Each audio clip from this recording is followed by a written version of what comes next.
भारत एक जमहूरी मुल्क है और इसे दुनिया की सबसे बड़ी डेमोक्रेटिक कंट्री बनाने में मुल्क के शहरियों का नाकाबिले फरामोश ताउन है। आज़ादी के बाद सबसे पहले मुल्क के आईन में शहरियत का जिक्र किया गया। हमारे आईन के आर्टिकल 5 से लेकर 11 तक सिटीजनशिप से मुताल्लिक है। उस वक्त आईन में ये बात अहम थी कि 26 जनवरी साल 1950 को कौन भारत का शहरी तस्लीम किया जाएगा, लेकिन सिटीजनशिप से मुताल्लिक तमाम अहम मुद्दों को बाकायदा तौर पर साल 1955 में सिटीजनशिप एक्ट बनाकर हल कर लिया गया। ये कानून वाज़ेह तौर पर ये बताता है कि किन बुनियादों पर किसी शख्स को भारतीय शहरियत दी जाएगी और किन वजूहात के बिना पर शहरियत को खत्म या मनसूख कर दिया जाएगा। वक्त और ज़रूरत के मुताबिक सिटीजनशिप एक्ट में कई बार तरमीम की गई। सबसे पहले साल 1986 में, उसके बाद साल 1992, 2003, 2005 और 2019 अमेंडमेंट्स किए गए। कानून के मुताबिक शहरियत मिलने की 5 बुनियादें होंगी। पहली बर्थ, दूसरी डिसेंट, तीसरी रजिस्ट्रेशन, चौथी इनकॉर्पोरेशन, 5वीं नेचुरलाइजेशन। पैदाइश की बुनियाद पर शहरियत मिलना सबसे अव्वलीन तरजीह है, यानी जो शख्स भारत की सरजमीन पर पैदा हुआ है उसे खुद ब खुद ही मुल्क की शहरियत मिल जाएगी।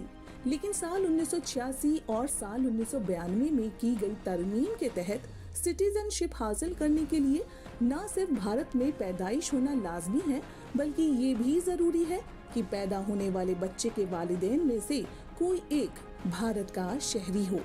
दूसरी जानिब वो भारतीय लोग जो मुल्क से बाहर दूसरे मुमालिक में रहते हैं, अगर उनके यहाँ किसी बच्चे की पैदाइश होती है तो उनके लिए ये लाजमी है कि बच्चे की पैदाइश के 1 साल के अंदर उस मुल्क में मौजूद भारत के विलादती रजिस्टर में ये दर्ज करें कि उनके घर जो बच्चा पैदा हुआ है उसके पास किसी दूसरे मुल्क का पासपोर्ट नहीं है और उसे भारतीय शहरियत दी जाए। रजिस्ट्रेशन के बाद बच्चे को सिटीजनशिप दी जाएगी। सेक्शन 6 में ये भी वाज़ेह कहा गया कि उन लोगों को भी सिटीजनशिप दी जा सकती है जिन भारतीय अफराद ने दूसरे मुमालिक की शहरियत को छोड़कर भारतीय शहरियत दोबारा हासिल करने की ख्वाहिश का इजहार किया है। इसके अलावा सेक्शन 7 में ये भी बताया गया है कि अगर कोई जगह भारत के मातहत आ जाती है तो भारतीय हुकूमत ये तय करेगी कि उस इलाके के कौन से अफराद को भारतीय शहरियत दी जाएगी। इसके साथ ही कानून में भी ये वाज़ेह है कि किन वजूहात के बिना पर शहरियत को मनसूख या खत्म कर दिया जाएगा। आज की पेशकश में शहरियत से जुड़े इन तमाम उमूर पर माहिरीन के जरिए रोशनी डाली जाएगी। नाज़रीन आदाब, इस्तकबाल है आपका हमारे इस खास प्रोग्राम में जिसका नाम है अपना मुल्क अपना आईन, और मैं हूं आपका मेज़बान मोहम्मद नौमान। भारत दुनिया की सबसे बड़ी जमहूरियत है और इस जमहूरियत को मजबूत किया है भारत के लोगों ने, और इसको मजबूत और ताकतवर बनाने में ज़रूरत होती है आपके समाजी, सियासी और कौमी तौर पर एक्सेप्टेंस की, जिसे कहा जाता है शहरियत, सिटीजनशिप। आखिर किस तरह से दी जाती है शहरियत, नागरिकता, और वो कौन से हालात होते हैं कि जब आपकी शहरियत को मनसूख या रद्द किया जा सकता है। आज के इस प्रोग्राम में हम इस अहम मौजू पर गुफ्तगू करेंगे और इस पर बातचीत करने के लिए हमारे साथ स्टूडियो में मौजूद हैं 2 खास मेहमान। हमारे साथ हैं जनाब प्रणत कुमार जोशी साहब, जो सेक्रेटरी हैं दिल्ली लीगल सर्विस अथॉरिटी से, और दूसरे हमारे खास मेहमान हैं Akshay Verma ji, advocate on record Supreme Court. आप दोनों के अलावा हमारे साथ स्टूडेंट्स मौजूद हैं जिनके सवालों को आज की इस पेशकश में हम शामिल करेंगे। सबसे पहले मेरा सवाल यही है कि जब हम बात करते हैं भारत की आज़ादी की, आज़ाद हिंदुस्तान की, तो हमें कब ये ज़रूरत महसूस की गई कि एक ऐसा कानून होना चाहिए जहां पर हम शहरियत या नागरिकता को डिफ़ाइन कर सकें, समझा सकें कि कब और किन बुनियादों पर वो दी जाएगी? देखिए, अगर आप बात करें स्वतंत्रता संग्राम की, तो वो संग्राम आज़ादी के साथ साथ कई अधिकारों के लिए लड़ा गया। मसलन आपकी बोलने की स्वतंत्रता, विचारों की अभिव्यक्ति की स्वतंत्रता, आपकी शिक्षा का अधिकार, आपकी रोज़गार का अधिकार, ये तमाम मुद्दे थे उस समय जब लोगों को लगा कि जो ब्रिटिश सरकार है वो हमारे हिंदुस्तान के लोग को, भारत की जनता को इनका बेनिफिट नहीं दे रही है, तो आज़ादी के बाद सबसे पहला रियलाइजेशन यही हुआ कि जो एक मनुष्य के मूलभूत अधिकार होते हैं, जिससे एक राष्ट्र में उसकी एक इंडिविजुअल के तौर पर एक पहचान मुकम्मल होती है, ऐसे अधिकारों को इस्टेब्लिश करने के लिए, उनको प्रदान करने के लिए एक खाका तैयार किया जाए और उसी खाके में वो सारी प्रोसीजर बनाए जाएं कि किस तरह से किसी व्यक्ति को इस राष्ट्र की नागरिकता प्रदान की जाएगी, कितने तरीकों से उस नागरिकता को छोड़ देने का प्रावधान बनाया जा सकता है, जिस किसी को नागरिक बनाया जाए उसको क्या अधिकार दिए जाएं और अधिकारों के साथ साथ उस व्यक्ति के अपने राष्ट्र के प्रति क्या कर्तव्य होने चाहिए। इन बातों का जिक्र हमारे नागरिकता कानून में आता है, हमारे संविधान में आता है। तो ये सारी वो आवश्यकताएं हैं, ये सारी वो मूलभूत ज़रूरतें हैं किसी भी व्यक्ति की, जहाँ पर उसके मानवाधिकार उसे प्राप्त होते हैं और एक मनुष्य के तौर पर उसके जन्म लेने का जो एक उद्देश्य है वो बहुत हद तक सिद्ध होता है। अक्षय जी, जब हम बात करते हैं आज़ादी की, 26 जनवरी 1950 को हमारा संविधान लागू हो गया, लेकिन सिटीजनशिप एक्ट आता है 1955 में। आखिर वो क्या हालात थे कि एक एक्ट लाने की ज़रूरत पड़ी? क्या संविधान में नागरिकता का जो जिक्र हुआ था, जो उसको वाज़ेह किया गया था, उसके अंदर बयान किया गया था, उसमें कहीं कुछ और गुंजाइश थी, इसलिए उसको 1955 में एक्ट लाया गया? देखिए, जो हमारा संविधान था, जो कॉन्स्टिट्यूशन था हमारा, उसके अंदर कुछ प्रोविजंस थे जो हमारे पार्ट 2 के अंदर प्रोवाइड किए गए हैं, आर्टिकल 5 से लेके आर्टिकल 11 तक, जिसमें सारे का सारा हमारा जो सिटीजनशिप का है सारा बताया हुआ है उसमें। अब उसके अंदर जो चीज़ें मेंशन्ड हैं वो बहुत क्रिस्प हैं, बहुत कंसाइज हैं, उस टाइम की ज़रूरत के हिसाब से थी। जैसे जैसे समय बढ़ा, उस समय के साथ साथ जिस हिसाब से हम लोगों की ज़रूरत बढ़ी नागरिकता लेने की, सिटीजनशिप जैसे जैसे एक्सपैंड हुआ हम कह सकते हैं, उसके अकॉर्डिंगली हमें सिटीजनशिप एक्ट लाना पड़ा 1955 के अंदर, जिसके अंदर कॉन्स्टिट्यूशन की बातों का रेफरेंस देते हुए और बहुत सारी चीज़ें हैं जो डिटेल्ड में हमें बताई गई हैं उसमें। सर, क्या कहता है जोशी जी, 1955 का जो कानून है वो क्या कहता है, किन बुनियादों पर नागरिकता दी जाएगी, भारतीय नागरिकता की बात करें? देखिए, मैं सिटीजनशिप एक्ट पर आने से पहले एक यहाँ पर थोड़ा सा एक भूमिका बनाना चाहूँगा जी। कि संविधान एक पेरेंट एक्ट है।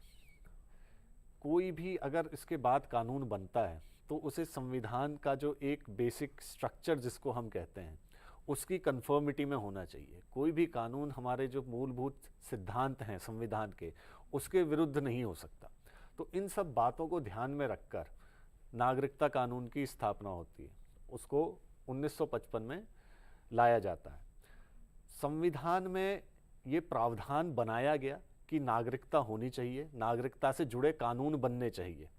वो नागरिकता किन किन आधारों पर दी जा सकती है, तो उसका एक बुनियादी ढांचा प्रेजेंट किया गया हमारे संविधान के दस्तावेज में। यानी भाग 2 के जो आर्टिकल 11 था, जिसमें कहा गया था कि सरकार जो है जी, वो इस पर कानून बनाएगी। वो इस पे कानून बनाएगी। अब वो कानून किस आधार पर बनेगा, उसके क्या मापदंड होंगे, किन पैरामीटर्स पे नया कानून बनाया जाएगा, इन सभी बातों को संविधान में बताया गया और इन मापदंडों के आधार पर जो कानून बना उसको हम नागरिकता कानून कहते हैं, जो 1955 में लागू हुआ। वो क्या कहता है कानून?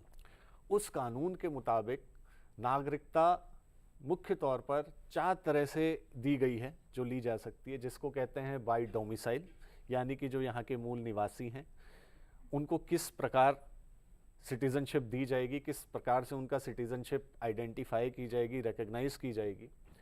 डोमिसाइल में भी देखिए 2 तरह की बातें की जाती हैं। एक बहुत ही वृहद सब्जेक्ट है ये, मैं आपको थोड़ा सा ब्रीफली इसको बताना चाहूँगा।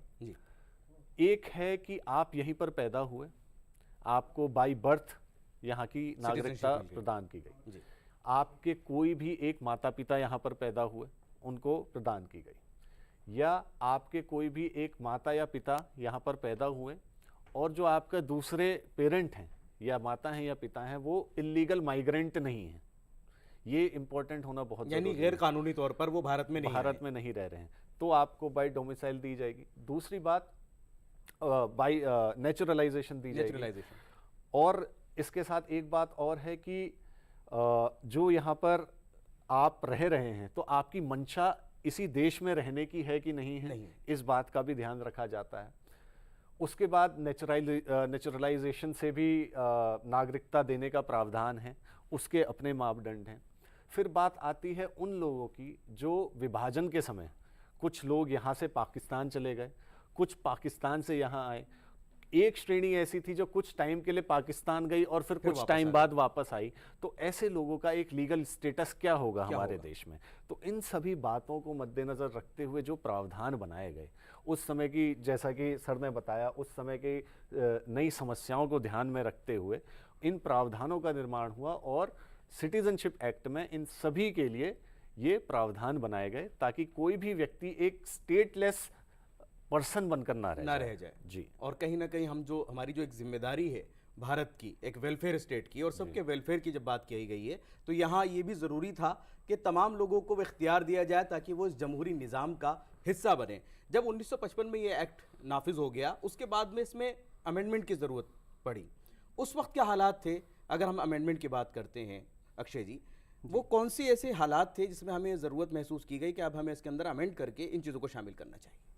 देखिए, इस जो हमारा सिटीजनशिप एक्ट है उसके अंदर कई तरह के अमेंडमेंट्स हुए हैं, लेकिन उससे पहले अगर मैं आपको छोटा सा ब्रीफ एक बताऊं तो अमेंडमेंट की ज़रूरत हमें इसलिए पड़ती है कि day to day, time to time basis पे कुछ ना कुछ नए प्रोविजंस आते हैं, नई समस्याएं हमें नज़र आती हैं, उसके अकॉर्डिंगली हमें उसके प्रोविजंस भी तैयार करने पड़ते हैं, उसका खाका तैयार करना पड़ता है कि इस समस्या को हम कैसे निपटा जाएगा।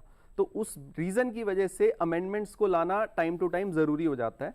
अब अगर मैं बात करूं अमेंडमेंट्स की, जैसे आपने मेरे को कहा, तो अमेंडमेंट्स के लिए इसमें बहुत सारी चीज़ें हैं जो अमेंड हुई from the time to time.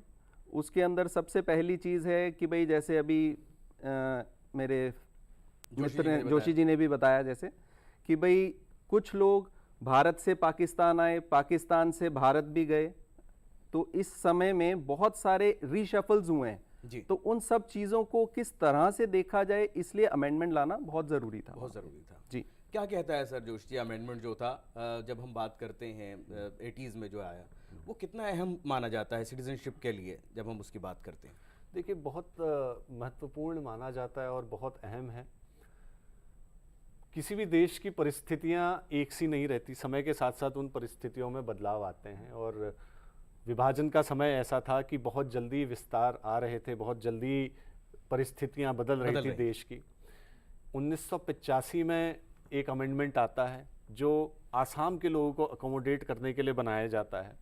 कई राज्य ऐसे थे जो शुरू में हिंदुस्तान का हिस्सा नहीं थे, उनको कैसे अकोमोडेट किया जाए, वो परिस्थितियां कैसी थी, वो भौगोलिक परिस्थितियां, राजनीतिक परिस्थितियां, सामाजिक परिस्थितियां कैसी रही कि हमारे देश का वो एक हिस्सा बने और उनको वो सभी अधिकार प्राप्त हों जो बाकी देश के व्यक्तियों को प्राप्त हैं।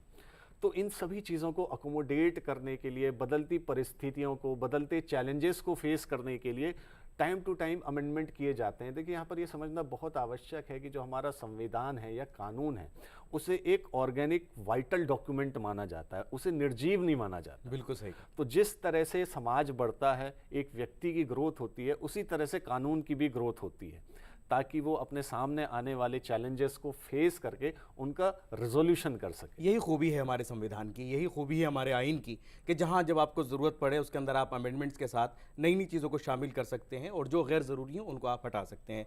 अक्षय जी, जब हम बात करते हैं आगे चल करके जो और अमेंडमेंट्स आते हैं, क्या हमने उसके अंदर जेंडर न्यूट्रलिटी की बात की कि जब हम माता पिता की बात करते हैं, ख़ासतौर से उन लोगों की जो मुल्क से बाहर रहते हैं, उनकी सिटीजनशिप का कितना बड़ा एक मसला था जिसको हमने एक्ट में अमेंडमेंट करके शामिल किया गया? जी बिल्कुल जी, जैसे कि अब आप बता रहे हैं कि अगर इस पे मैं आपको बताऊं कि जो लोग बाहर रहते हैं उनको हम बोलते हैं फॉरेन नेशनल्स जी।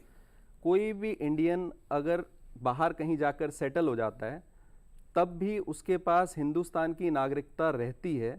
उसका रीज़न ये, या तो उसका जन्म यहाँ पे हुआ, या उसके माता या पिता में से कोई यहाँ पे जन्म हुआ, या उसके ग्रैंड पेरेंट्स कहीं यहाँ पे थे, वो कुछ समय के लिए सिर्फ फॉरेन में गया है, किसी पर्टिकुलर पर्पज़ के लिए गया है, वो जैसे ही पर्पज़ फुलफिल होता है वो यहाँ वापस आ सकता है। लेकिन अगर कोई ऐसा फॉरेन नेशनल है जो परमानेंटली वहाँ पर ही एस्टैब्लिश हुआ है तो उसको यहाँ की नागरिकता छोड़नी पड़ेगी और वहाँ की नागरिकता लेनी पड़ेगी। क्या ये ज़रूरी है कि पहले वो हमारे देश की नागरिकता छोड़ेगा तब जा करके उसको वहाँ की नागरिकता मिलेगी, या वहाँ की नागरिकता लेते के साथ ही जैसे ही उसने लिया तभी हमारी नागरिकता ख़त्म हो जाती है कानून के मुताबिक? कानून के मुताबिक उसको पहले छोड़ने की ज़रूरत नहीं पड़ती।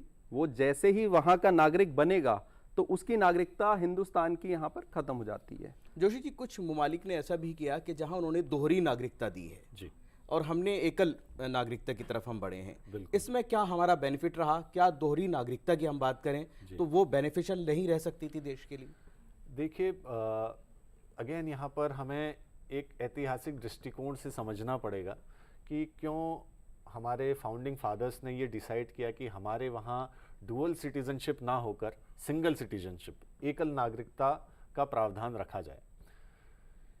जो हमारा देश है उसका संविधान यहाँ की तमाम डाइवर्सिटी को अपने अंदर समेटे हुए है और उसका एक रिफ्लेक्शन है।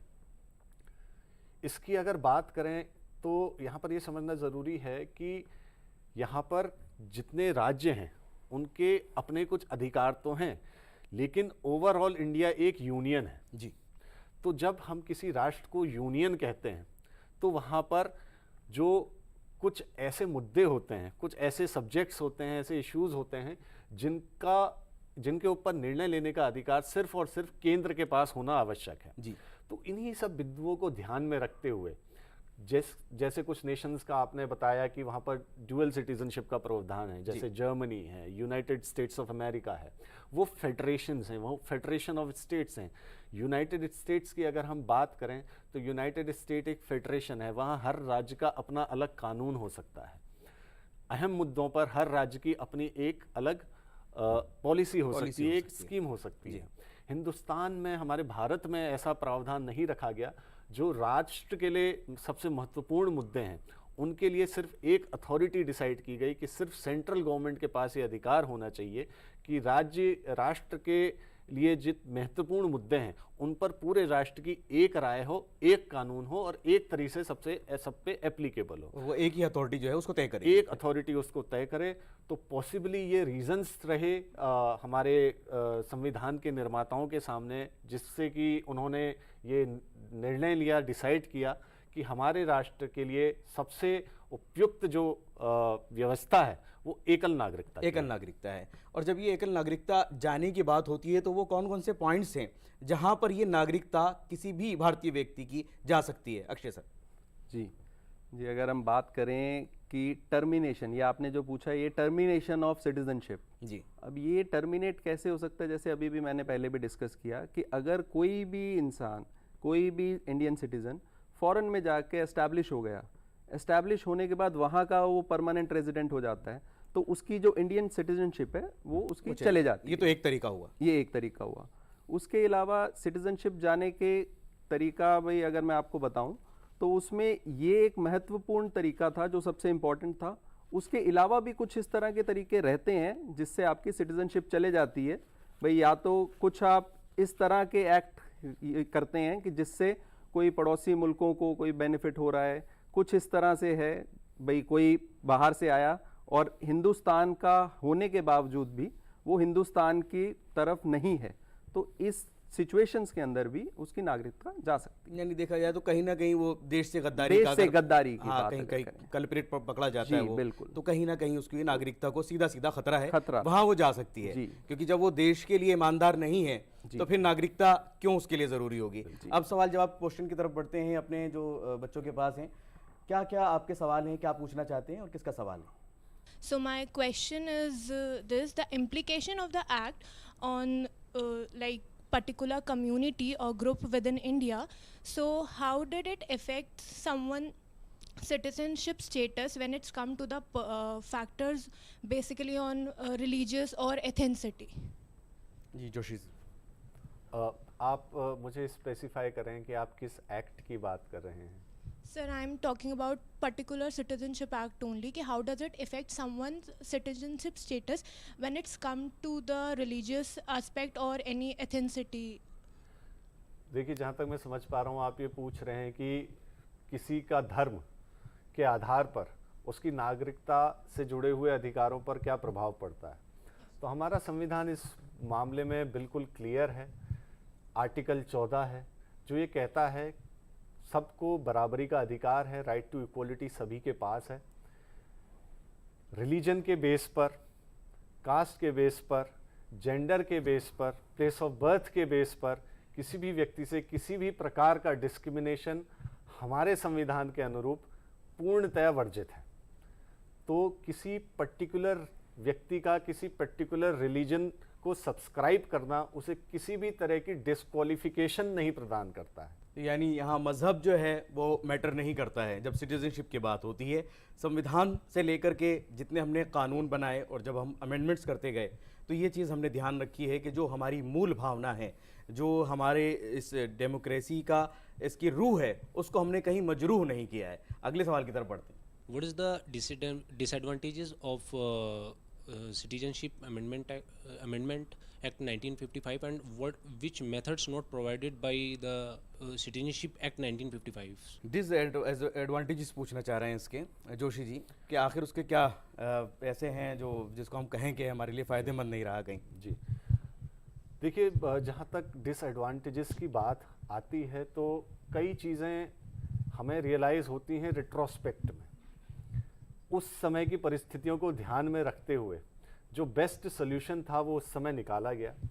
आज से 50 साल पीछे जाकर हमारे लिए कहना बड़ा आसान होता है कि इसमें ये कमी रह गई या एक्स कमी रह गई, उसको पॉइंट आउट करना आसान रहता है। बट उस समय की अगर परिस्थितियों को ध्यान में रखें, 1951 का जो सेंसस हुआ था उसके आधार पे सिटीजनशिप के ग्राउंड्स डिसाइड हुए थे, किन लोगों को अकोमोडेट करना है, ये पॉलिसीज़ बनाई गई थी। और उस समय के हिसाब से उस परिस्थिति को केटर करने के लिए वो अपने आप में एक बहुत ही सशक्त और बहुत ही मजबूत कानून था। समय के साथ साथ जैसे कि हमने पहले बात करी कि जो भी चैलेंजेस हमारे देश के सामने आए, हमने अपने आईन में तरमीम की, उसमें बदलाव किए और बदलती परिस्थितियों को हमने उसमें अकोमोडेट किया। अगले सवाल की तरफ बढ़ते हैं। Hello sir, I'm Priyanka. My question is कि why citizenship does not provide dual citizenship or dual nationality? Ji Joshi ji, इस पर मैं आपका भी रिमार्क चाहूँगा और अक्षय जी का भी। जी, जैसे कि मैंने पहले भी बताया कि दोहरी नागरिकता लागू ना करने के पीछे जो हमारे संविधान के निर्माता थे उनके पास बहुत कारण थे। हमारा देश विभाजन की परिस्थिति से गुजर रहा था। ऐसे में हमें एक सशक्त राष्ट्र का निर्माण करना था, जहाँ पर हमें एक अखंड भारत का निर्माण करना था। उसको इंश्योर करने के लिए हमें ऐसे प्रावधान बनाने थे जो आगे चल के एक कन्फ्यूजन की स्थिति ना पैदा करें। हमारा एक नया राष्ट्र था, तो उस समय जो बेस्ट व्यवस्था डिसाइड की गई उन लोगों द्वारा वो यही थी कि किसी भी व्यक्ति को राष्ट्र में एक ही नागरिकता प्रदान की जाए, जिससे कि किसी के साथ किसी प्रकार का भेदभाव ना हो पाए। मसलन कोई नॉर्थ इंडिया में रहने वाला व्यक्ति ये ना कह सके कि मेरे पास दक्षिण राज्यों के व्यक्ति से ज़्यादा अधिकार प्राप्त हैं, या दक्षिण में रहने वाला व्यक्ति ये ना कह पाए कि मेरे पास उत्तरी भारत में रहने वाला या नॉर्थ ईस्ट भारत में रहने वाले व्यक्ति से ज़्यादा अधिकार प्राप्त हैं। तो सभी नागरिक बराबर तरीके से अकोमोडेट हों, सभी को बराबर अधिकार प्राप्त हों, ये एक बहुत बड़ा कारण था जिस कारण हमने एकल नागरिकता देने का प्रावधान बनाया। बिल्कुल आपने सही कहा कि हमने उस वक्त तकसीम का एक दर्द झेला था, और अगर उस वक्त हम दोहरी नागरिकता को अपना लेते तो शायद लोग पाकिस्तानी भी होते और हिंदुस्तानी भी, तो एक बड़ा मसला हमारे सामने खड़ा हो जाता। इसलिए हम आगे बढ़े और मैं इस पर ही एक छोटा सा रिमार्क चाहूँगा अक्षय सर से। जी बिल्कुल, मैं जोशी साहब की बात को ही आगे फॉरवर्ड करते हुए इसमें एक दो चीज़ें और ऐड करना चाहूँगा कि विभाजन के समय में बहुत सारी इस तरह की परिस्थिति थी जिसके टाइम पे बहुत ज़्यादा क्राइम हुआ, बहुत ज़्यादा इस तरह के इश्यूज़ रहे। अगर आप एक इमेजिन करके देखिए कि इस सिचुएशन में अगर हम दोहरी नागरिकता दे देते किसी को, इंसान क्राइम करके वो किसी और कंट्री में जाके सेटल हो जाता और यहाँ पर उस क्राइम को कौन उसको करता, आगे इन्वेस्टिगेट करता या चीज़ें करता, किस कानून के तहत ये सब चीज़ें होती। तो वो परिस्थिति इस तरह से थी कि भाई हम इस तरह से ये दोहरी नागरिकता नहीं दे सकते थे, और इवन आज भी हम यही कहेंगे कि ये चीज़ बिल्कुल भी वैलिड नहीं है और ना ही होनी चाहिए। और उस वक्त तो एक परिस्थिति की अगर हम बात करें तो बहुत अलग थी। जो भी बटे थे वो भारत के लोग थे और अब उनको एक फैसला लेना था, एक डिसाइड करना था कि आप इधर रहेंगे या उधर रहेंगे। उस वक्त ये बड़ा चैलेंज था। आज की इस पेशकश में हमने जो बातें की आपने ज़रूर उससे कुछ ना कुछ फ़ायदा हासिल किया होगा। मैं अपने दोनों मेहमानों का बहुत बहुत शुक्रगुजार हूँ कि आपने हमारे इस प्रोग्राम के लिए वक्त निकाला। तमाम स्टूडेंट्स का भी बहुत बहुत शुक्रिया। और आज के इस प्रोग्राम को हम यहीं मुकम्मल करते हैं। आपको छोड़े जाते हैं कुछ कानूनी मालूमात के साथ। आप आज की इस पेशकश से मुताल्लिक अपने राय और मशवरे हमें ईमेल कर सकते हैं। हम फिर हाजिर होंगे किसी अलग और ख़ास मौजू के साथ। तब तक के लिए हमारी पूरी टीम को दीजिए इजाज़त। आदाब।